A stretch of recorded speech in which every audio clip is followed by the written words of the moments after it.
The panel you're going to be in, creating value through uncertainties. We're trying to figure out what that means. How does Man Group navigate these global volatilities that we're seeing across the world right now? Well, look, first, can I just say it's great to be back in Hong Kong. It's been 3 years. It's been too long. And the more the world opens up, the more we can get back to an interesting, enjoyable life. I think, look, we've got inflation in most of the world in a significant way.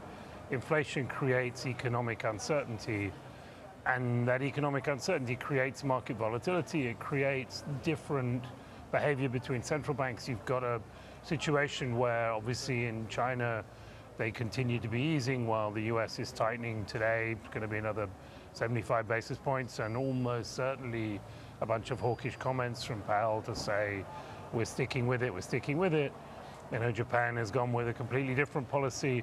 All of that creates volatility. It creates big moves in FX, big moves in interest rates, which creates opportunity for active fund management, which is what we do. Right. So suddenly everyone's a macro fund. Suddenly everyone's a macro investor. What do you think conditions look like next year? Does it, I want to say good or better or worse, but do you think things change, and in what way if they do? Well, I think one has to say whether you're talking about the opportunity for macro investing, the opportunity for quantitative investing, or you're talking about betas. Do you think the inflation genie goes fully back in the bottle? What do you think inflation looks like? Let's start there, because that seems to be driving everything else. Yeah, I think that's definitely driving everything else. Look, I think mathematically you're going to see US inflation come down next year. It's probably going to come down to a 3.5%, 4% level. Somewhere that's going to give the Fed the excuse to stop raising rates. I think the market keeps trying to find the earliest possible date they're going to raise rates. They're going to stop raising rates. I think they're going to push longer than people expect, but they need to cause a change in the US employment market. That's what they're going to need to do to get rid of inflation. As inflation comes down, you could see them taking their foot off the brake. But at some point, you're going to get a recession in the US. That's sort of inevitable. And so... Necessary, do you think? Well, if they want to get rid of inflation, if they want to get inflation down to a 2% target, then yes. I'm sorry, there is a theoretical soft landing runway, but it's so thin, you wouldn't want to try to land a plane in a hurricane in it. And it also raises a lot of questions about hedge funds as an asset class, just given the fact that we've seen allocations have been on the decline. You see other asset classes like private equity that are doing substantially better. I'm just wondering, what's the future of hedge funds here? Well, there's a big punchy question. Punchy question. No, that's all right. Look, I think the last 10 years has been, in the end, the easiest time to invest that anyone's ever seen.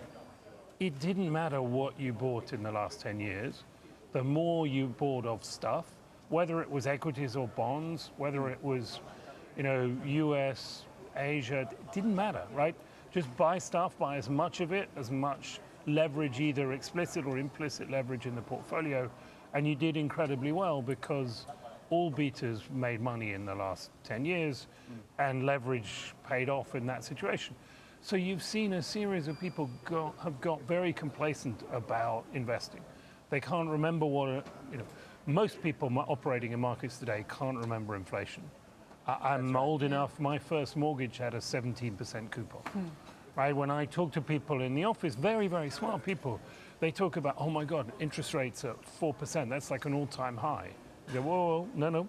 Like in the lifetime of somebody who's still going, we've seen multiples of that. People haven't seen a recession that's lasted for more than, even the COVID one lasted a month or something, right? People haven't seen a recession, and so many investors' portfolios have got caught up in a series of assumptions which they've forgotten are assumptions. There's the big one about the idea that bonds will hedge your equities. Well, that's true in a deflationary world. It's really not true in an inflationary world. Bond and equities become positively correlated. For 200 years before the 2000s, bonds and equities were positively correlated.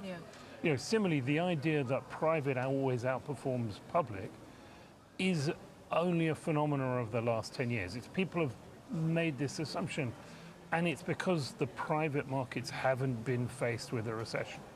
Right. If we get a recession where suddenly you've got businesses going bankrupt, the ability to get out of a position matters an awful lot.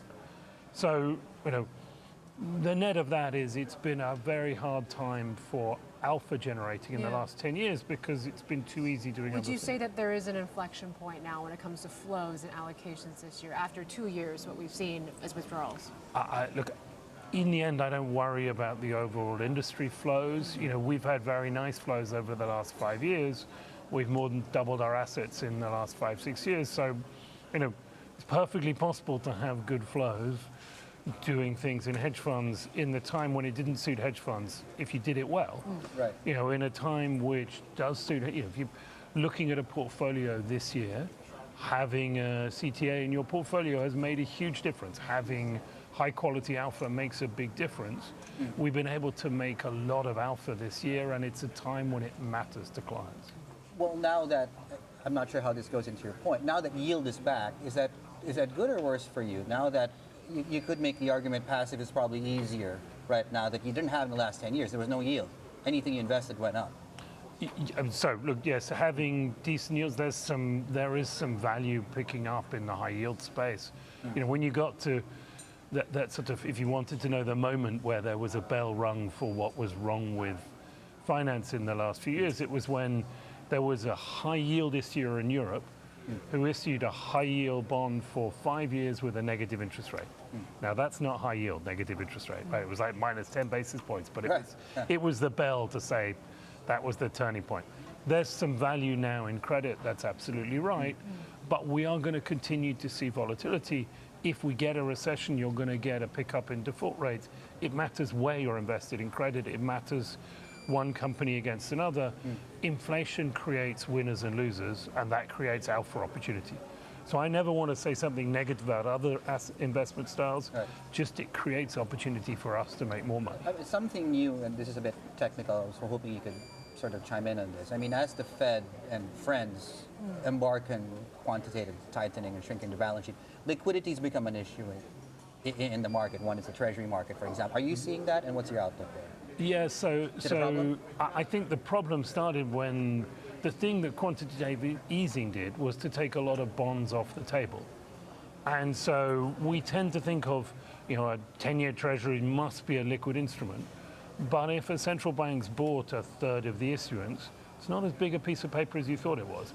If you've got a couple of the big mega players like PIMCO own another third of it, what's left to trade is not that significant. So yes, I think there's a definite potential issues around liquidity in government bond markets, people's understanding of which securities really are liquid, which aren't, financing and so on. It's going to be, we saw one thing break so far in the UK gilt market with LDI. I think the sort of shaking going on in finances, we're going to find other things that will break over the next few years because they were just so dependent on the super low financing.